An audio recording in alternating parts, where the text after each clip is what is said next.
นี่วาวหน่อยนี่ไปร้อยบักคุงเข้ามาแต่ใส่บุหูแล้วนี่คนสิตำบักคุงนี่ละวิธีพื้นบ้านเฮากินตำบักคุงวิธีแบบบิ๊กเต็มคือว่าเขียวแท้ติ่งเจติ้งติ่งคือว่าเขียวอยู่ผ่าน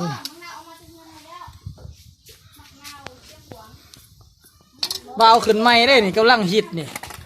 ฮิตตำบักคุงแต่ว่าจ้ามันไปเอามาจะใส่พูดได้มือละหน่วย2 หน่วย3 หน่วยทีมงานตำบักคุงนี่3 คนใส่ของตำบักคุงน้ำมาเบิ่งมึงดูยกสาขึ้นว่าหันแม่นยังหันคือแหล่ปานกับไปกับปีอ๋อยกสาขึ้นเบิ่งมันก็เริ่มบ่แหลกบักคุง3 หน่วยมึงสิบ่ขี่ล้ามด่าคนว่านี่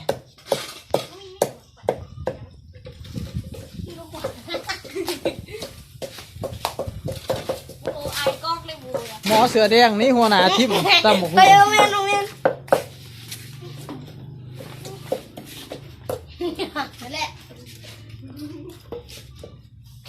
กินคักๆด้วยสิทายพี่น้องเบิ่งนี่ไปรุ่นกินตำบักคุง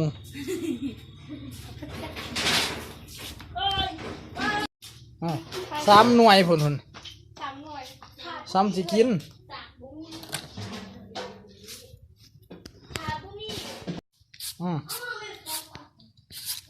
ฟานบักคุงโดยการเฮ็ดอันนี้เลยสตรีมสร้างซองบอกตำบักคุงหัวโลนบ่นี่พี่หัวบ่ได้โลดนี่ผมสะดิแน่นอนนี่ถ้าติ้งให้ถ้าบิ๊กนี่หัวบ่ได้โลดเซฟตำบักคุงนี่เซฟนะสูตรลาวห้องนี่ละนี่วัตถุดิบอันของแข็งเนี่ยมันคือแข็งขากแต่มันสิแซ่บอยู่บ่ล่ะแซ่บแท้ถามเซฟแม่เฮ็ดที่น้อยๆเข้มๆเนาะใส่หลายแซ่บใส่บักพริกได้หลายเด้อใส่บักเผ็ดได้หลายมันจะใส่หลายแซ่บหลายใส่หลายแซ่บในมันจะแสบดากพุ่นเฮ็ดจนแสบดากพุ่นนะย่ำจ่องว่าใส่หลายแซ่บหลายใส่ในแซ่บน้อยแม่นบ่อันขอสัมผัสเนี่ยบักคุง3 หน่วยนี่เอามาได้จังไดนี่มีคนเอาไปซกนี่แม่นว่าเอาจังไดนี่บักคุงนี่ไปซื้อว่าคือขอเขามามุ้ยพายุเนี่ยมุ้ยพายุเฮือนแล้วเข้าปะไว้หันมุ้ยพายุลอยเอาเลยแม่นเหรอเอาไม้ยู่แล้วแล่นวะเตียมัดซุกแม่นผู้ใดเนี่ยไปในทีมงานเลยสิเนี่ยเข้าเตี้ยถ้าเตี้ยเนี่ยโอ้ขาดเลยเนาะโอ้เด้บัดโบมาการหากินอยู่บ้านเฮานี่ก็สะดวกสบายอยู่เนาะหิวบักคุงมาได้นี่เป็นเห็นยางเป็นน้ำทางเห็นมันเป็นย่อยเลยเอาไม้ยู่รถบริยูมัดซุกโอ้คักเลยเว้ยกินเบิด3 หน่วยนี่มันสิบ่เจ็บท้องขนาดบ่นี่พูนเข่าแล้วโอ้มีผู้หนึ่งไปเอามีผู้หนึ่งตำเครื่องถ่าอีกเลยเพิ่นแบ่งกันไปทีมงานเลยมีผู้ที่2หมดฟันมาแล้วอันอีสังแล้วก็ว่าซอยกำลังสิตำนี่แหละเด็กหน่อยอยู่ในเขตหน่อก็มันกับมวนไปจังสิละวิธีชีวิตบ้านเฮาวิธีชีวิตบ้านนอกวันนอกวันหน้าโอ้ว่าติงนี่ใหญ่ขึ้นไปนี่เป็นพระเอกหนังก็ได้ได้นี่รอได้มอนเสือเหลืองนี่เนี่ยมาแล้วเริ่มตำแล้วได้บ่นี่พี่น้องเอ้ยพอคั่วสื่อโตมาแต่พุ่นตัวปะสื่อโตมาแต่บ้านหัวหน้าพุ่นตัวเมืองลำบากแขวงหลวงพระบางเฮานี่เต็มโคกอาญาพี่น้องเอ้ยมาเบิ่งสวยกันจักสีแสบจักสีนัวสุดฝีมือเด้อ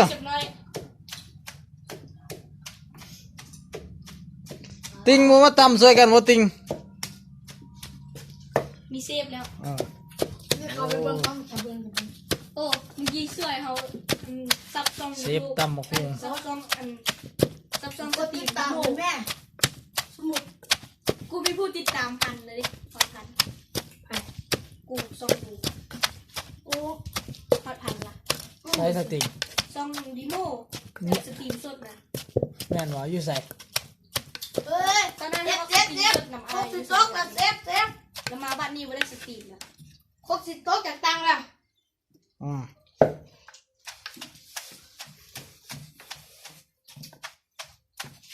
หักสุดบาดนี่ มาซิมซู ซีม เอา เซฟซีมก่อน บอกไปอีก เดี๋ยวลูกเซฟซีมทีหลัง เป็นจะได้จะสิก้มเลยที่นาหันแซ่บอยู่บ่ โอ้เผ็ดมากเลยเขา เผ็ดว่า บ่พ่อหยังเอาน้ำปลาใส่ น้ำปลาเลยแหละ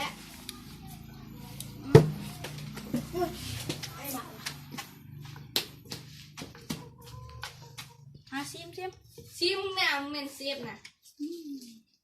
หนิงกันซิมมานี่ อุตส่าห์ซื้อตัวมา เบาหน่อย ซิมนะครับนี่ แหน่เป็นพวกซิมบ่ได้เอาซิม เผ็ดบุกินนะเผ็ด กรอบไรมา เอาทอกว่านี่ตำบักหุ่งหน้าตาขาวแข็งแหลมอยู่ โอ้ติดตันยา โปเต็มเลย กูกินบ่หมดแล้วกู บ่แม่นสิมึงคนเดียวกินเนาะ ไปสั่งมันบ่หมดกูกินบ่เบิด โอ้ย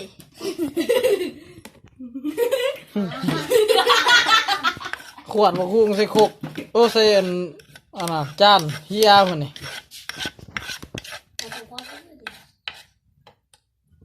มา เอา อิ่มแล้วกู มึงตังเกตเอาแดกกู กินเบิ่งกินให้เบิ่งหั่น ยะ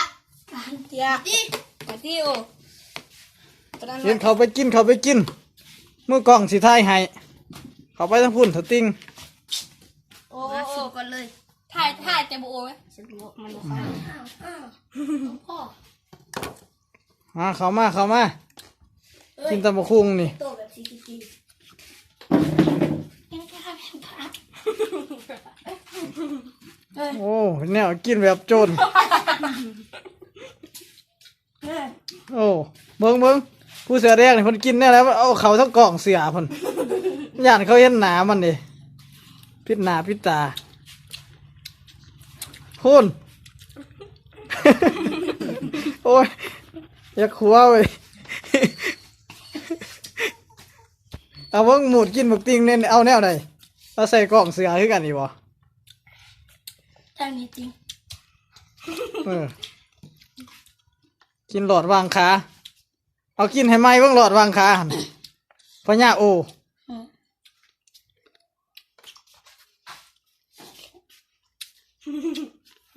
โอ้เสือมึงเหมิ้นแต่ปลาแดกก็กะปิอยู่หรอกกิน